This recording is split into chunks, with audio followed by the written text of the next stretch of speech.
ndagira ngo wumve aya magambo. Ni kuri Niramba TV. Ndagira ngo wumve aya magambo noneho, cyangwa se mbega ni amagambo agiye kuvugwa n'umuntu kaze, amagambo yaturutse mu gitabo, mbega cya gitabo cy'abahanga cyane, cya gitabo nyine n'umuyobozi w'isi avuga ati iki gitabo nkwiye kugisinyaho, noneho nkazana na kashi nkagitiraho. Umuyobozi w'isi aba yaraje icyo gitabo akagitiraho kashi.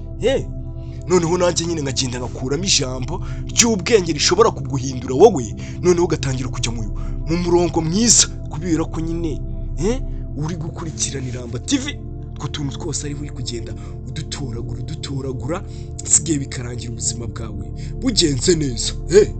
If you don't separate yourself from your distractions will separate you from your goals.